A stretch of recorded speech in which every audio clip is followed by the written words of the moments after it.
नमस्कार. बऱ्याच दिवसांनी आपण एक रेसिपी करतोय. मी बांगड्याचं टिकलं करतेय, म्हणजे भाकरी सोबत खायला आणि थोडं राईस सोबत, आणि फक्त दोघा तिघांसाठीच करतोय. आत्ताच मी बाजारातून बांगडे घेऊन आली. 50ला 3 मिळाले. तर त्या काकींनी मला हे साफ करून कापून दिले. मी मीठ लावून ठेवलंय आणि मी आता काय करणार आहे, हा भाग शेपटीकडचा भाग फ्राय करणार आहे, कारण जास्त तर आम्ही ह्याच्यातले आमटीतले मासे खात नाही. तर हे एवढे फ्राय करते आणि हे फक्त टिकल्याला ठेवते बांगड्याच्या. खूप छान लागतं. मी तुम्हाला हे मालवणी पद्धतीने दाखवणार आहे करून. तर आता हे वाटणाची पण तयारी केलेली आहे. कांदा घेते मिक्सरच्या भांड्यामध्ये, एक मीडियम साईजचा आकाराचा कांदा, आणि लाल मिरच्या 2. तुम्हाला जसं तिखट पाहिजे त्या प्रमाणात घ्यायचं मिरचीचं प्रमाण, आणि धणे.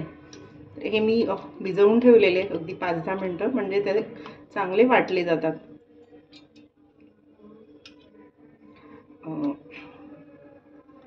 आणि टोमॅटो आणि इथे रेडी आहे. टोमॅटो, एक मोठा टोमॅटो, एक चांगला आंबटसर आणि जाडसर, कलर पण येतो, असं सार छान होतं. बांगड्याचं टिकलं छान होतं. हे जरा एकदा मिक्सरला फिरवून घेते आणि मग याच्यामध्ये आपण कोथिंबीर आणि खोबरं ट्रान्सफर करू. आता मिक्सरला लावून घेते. आता हे मी कोथिंबीर आणि खोबरं ट्रान्सफर करते आणि त्याची पेस्ट चांगली करून घेऊ. यामध्ये थोडासा हिंग आणि हळद घालूयात, आणि आता हे मिक्सरला चांगलं वाटून घेऊया. आता हे वाटण रेडी झालेलं आहे. हे पहा. आता हे वाटण आपण याच्यात काढूया.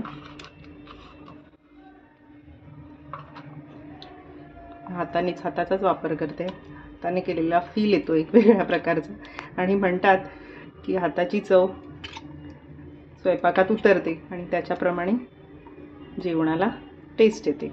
तर हे भांडं आपण पाणी घालून वाटण पूर्णपणे काढून घेऊया. आपण पाणी घालून चांगलं धुवून घेऊया. हे वाटण वाया जाणार नाही. बरं, मी हे काय फोडणीला वगैरे देत नाही. एक साध्या पद्धतीने आम्ही जसं रेग्युलर बनवतो तसंच मी हे करते. बरं, अजून एक गोष्ट, मी गॅस लावलेला नाही आहे, तर आता मी लावते. वाटण घालून झालेलं आहे आणि हे थोडं चांगलं मिक्स करते.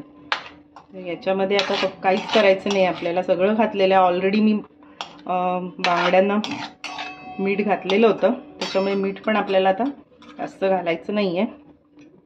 हे चांगलं हलवून घेतलं, जास्त चमच्याने हे नाही करत. आणि कोकम घालते. कोकम हे आम्ही वापरतो जेवणामध्ये, खूप सुंदर लागते चव कोकम घातल्यावर. थोडंसं हे वाटण राहिलं आहे मिक्सरच्या भांड्यामध्ये, मी काढून घातलं. आता हे किती जाडसर हवं आहे ते आपल्याला पाहायचं आहे. त्याच्याप्रमाणे तुम्ही त्याच्यामध्ये पाणी कमी जास्त प्रमाणात करू शकता. की मला जास्त वाटतंय तर मी थोडंसं पाणी घालणार आहे याच्यामध्ये. पण हे पाणी डायरेक्ट घालायचं नाही. आपण कधी पण पाणी डायरेक्ट घातलं की जेवणाची चव निघून जाते. पुन्हा त्या मिक्सरच्या भांड्यातच पाणी घ्यायचं आणि ते घालायचं. आता बघा, तर हे आपल्याला शिजवायचं आहे.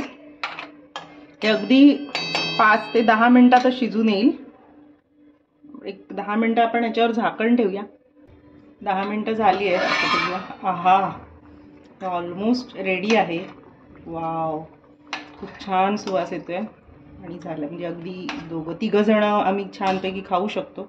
वरून जरा अशी कोथिंबीर घालते आणि it is ready to serve. खूप छान झालं आहे. हे पहा, वाव. हे तुम्ही भाकरीसोबत आणि भातासोबत खाऊ शकता. तयार झाले आमचं मालवणी बांगड्याचं टिकलं. तर तुम्ही पण करून पहा आणि सांगा नक्कीच. आता आम्ही जेवणार मस्तपैकी छान छान.